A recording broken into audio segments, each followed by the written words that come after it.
থেকে প্রীতি ও শুভেচ্ছা জানিয়ে আজকের ভিডিওটি শুরু করছি। আজকের ভিডিওটি শ্রীকৃষ্ণের আরেক স্ত্রী কালিন্দীকে নিয়ে।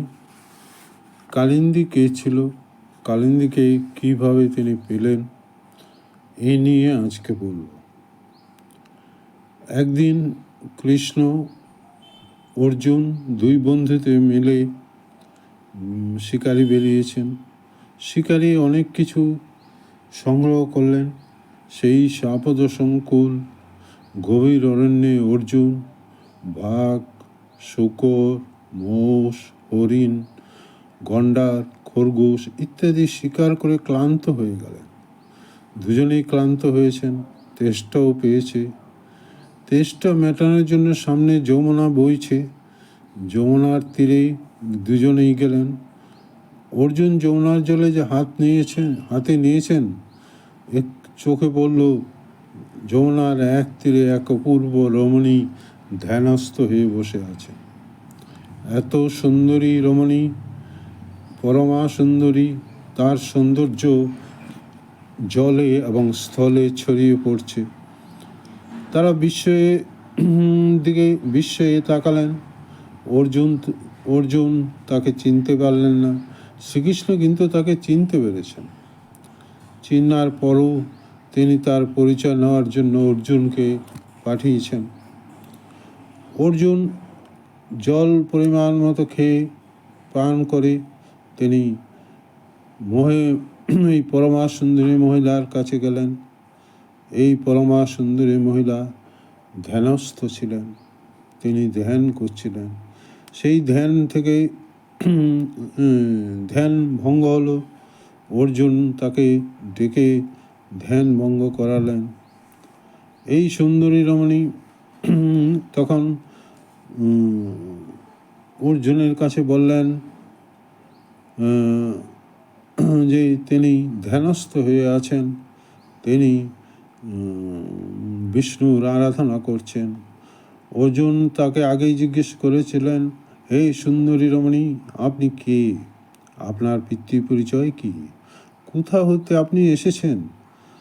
এই সুন্দর পরমা সুন্দরী মহিলা হয়েও আপনি এই নির্জন বনে একাকী ধ্যানস্থ হয়ে আছেন।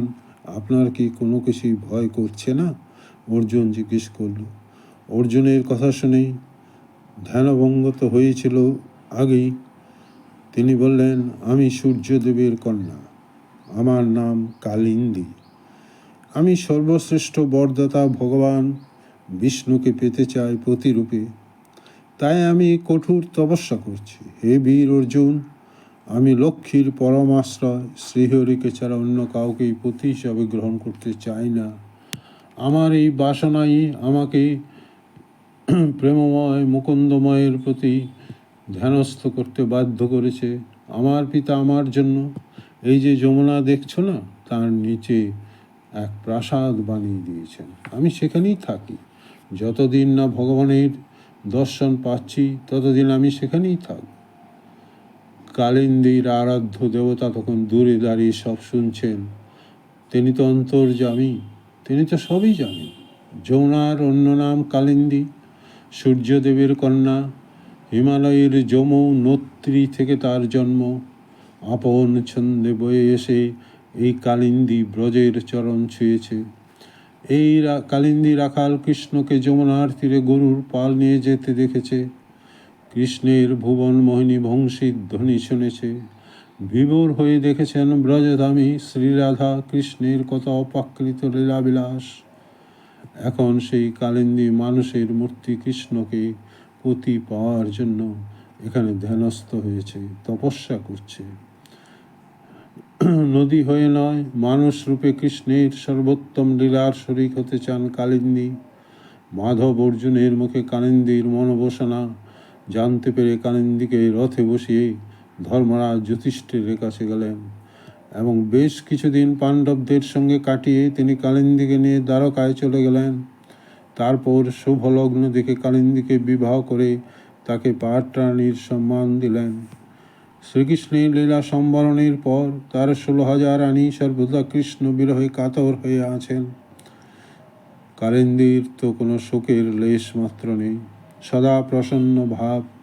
কৃষ্ণের পত্নীরা কালিন্দীকের কারণ জিজ্ঞেস করলে কালিন্দী উত্তরে বললেন, ভগবান শ্রীকৃষ্ণ নিজ আত্মাতেই রমণ করেন, আর তার আত্মা স্বয়ং রাধা, শ্রী রাধা। আমি দাসী রূপে সর্বদা শ্রী রাধার সেবায় যুক্ত থাকি, তাই দুঃখ কষ্ট আমাকে স্পর্শ করতে পারে না। শ্রীকৃষ্ণই রাধা, রাধাই শ্রীকৃষ্ণ। তোমাদের সঙ্গে শ্রীকৃষ্ণের বিচ্ছেদ ঘটেনি, কখনো ঘটতেও পারে না। তোমরা এই রহস্য জানো না বলে সুখে কাতর হয়ে পড়েছ। কালিন্দী আসলে শ্রীকৃষ্ণের 16,000 পত্নীকে স্মরণ করিয়ে দিলেন। সর্বজীবের অন্তরে অধিষ্ঠান করেন আত্মা রূপে। সেই পরমাত্মা সকলের সঙ্গে বিরাজমান থাকেন। যেভাবে তাকে পেতে চান যে পরমাত্মা, সেইভাবে তার কাছে ধরা দেন। কালিন্দীর কথা শুনে সবাই বুঝতে পারল শ্রীকৃষ্ণ সবার মাঝেই আছেন, সব জায়গায়ই থাকেন, তাই বিরহের কোনো প্রয়োজন নেই। নগ্নজিৎই কোশল দেশে রাজা ছিলেন। নগ্নজিৎ, তিনি পরম ধার্মিক।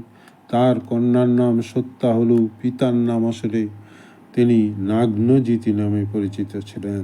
রাজা নগ্নজিৎ স্থির করেছিলেন, পাত্র সৌন্দর্য বীর্য সম্পন্ন না হলে তার হাতে কন্যা সম্প্রদান করবেন না। রাজার কাছে 7খানা ষাঁড় ছিল। এটা হচ্ছে নাগ্নচিতি নামে আরেক স্ত্রীর কাহিনী। ষাঁড়গুলোর বড় বড় তীক্ষ্ণ শিং, আর তাদের স্বভাব ছিল ভয়ানক। ষাঁড়গুলি কোনো বীর পুরুষের গন্ধ সহ্য করতে পারত না। রাজা নগ্নজিৎ প্রতিজ্ঞা করেছিলেন যে বীর পুরুষ তার 7খানা জাদ্রেল ষাঁড়কে বাগে আনতে পারবে, তার সঙ্গে তিনি কন্যার বিবাহ দেবেন। শ্রীকৃষ্ণ এই সংবাদ জানতে পেরে বিশাল সৈন্য নিয়ে কৌশলে পৌঁছলেন। কৃষ্ণ এসেছেন শুনে রাজা নগ্নজিৎ অত্যন্ত আনন্দিত। আদর করে কৃষ্ণকে বসালেন। রাজার কন্যা নাগ্নজিৎও দেখলেন তাকে। এতদিনে কৃষ্ণকে পতিরূপে পাওয়ার বাসনায় তিনি প্রহর গুনছেন। এখন কৃষ্ণকে আড়াল থেকে দেখে নাগ্নজিৎই ভাবলেন, ব্রহ্মা মহেশ্বর যার পদব্রজ মাথায় ধারণ করেন, সেই ব্রহ্মাণ্ডপতি কৃষ্ণকে আমার প্রতি প্রসন্ন হবেন। এইদিকে কৃষ্ণ সরাসরি রাজা নগ্নজিৎকে প্রস্তাব দিলেন। রাজার জন্য আত্মীয়তা স্থাপন করার জন্য তিনি রাজকন্যা নাগ্নজিৎকে বিবাহ করতে চান। কৃষ্ণ তার জামাতা হবেন। শুনে রাজা আনন্দে বিহ্বল হয়ে গেলেন, কিন্তু তিনি যে ভীষণ প্রতিজ্ঞা করে বসে আছেন। প্রতিজ্ঞা রক্ষা তো রাজার কর্তব্য। তবে তাই রাজা নগ্নজিৎ সবিনয়ে কৃষ্ণকে জানালেন, হে যদুনন্দন, আমার প্রতিজ্ঞা অনুযায়ী যদি আপনি দুর্দর্শ 7টি ষাঁড়কে বশে আনতে পারেন, তাহলেই আপনি আমার কন্যা স্বামী হতে পারবেন। শুনে শ্রীকৃষ্ণের মুখে এক অপার্থিব হাসি খেলে গেল। তিনি গায়ের উত্তরে টেনে নিজের কোমরে কোষে বেঁধে নিলেন। তারপর ঘটে গেল এক অলৌকিক কাণ্ড। শ্রীকৃষ্ণ নিজের শরীরকে 7 ভাগে বিভক্ত করলেন। সকলে অবাক হয়ে দেখেন 7 জন কৃষ্ণ বলে সেই 7টা খেপা ষাঁড়কে আক্রমণ করেছেন। শ্রীকৃষ্ণের কাছে তাদের জারিজুরি খাটল না। ষাঁড়গুলিকে তিনি কোষে বাঁধলেন। তারা লেজ গুটিয়ে তার সাথে সাথে চলল। সভায় এনে তিনি তাদেরকে উপস্থিত করলেন। রাজা নগ্নজিৎ তাদেরকে দেখলেন, দেখে হতবুদ্ধি হয়ে পড়লেন। তিনি শ্রীকৃষ্ণের সাথে তার কন্যা নাগ্নজিৎকে বিবাহ দিলেন। শ্রীকৃষ্ণের যখন নাগ্নজিৎকে নিয়ে ফিরছেন, তখন যে সমস্ত রাজারা আগে পরাজিত হয়ে ফিরে গিয়েছিল, তারা তাকে একত্রিত হয়ে জোট বেঁধে আক্রমণ করল। শ্রীকৃষ্ণ সেই আক্রমণকারী তাকে রক্ষা করার জন্য এগিয়ে এলেন। বাণ মেরে অর্জুন সবাইকে তাড়িয়ে দিলেন।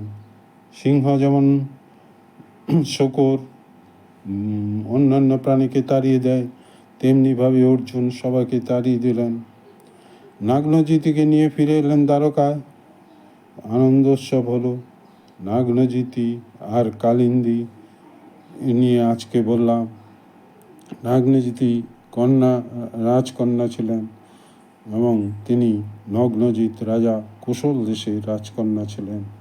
এখানেই ভিডিওটি শেষ হলো। ভিডিওটি সাবস্ক্রাইব করুন, মোটিভেশন বাড়ান।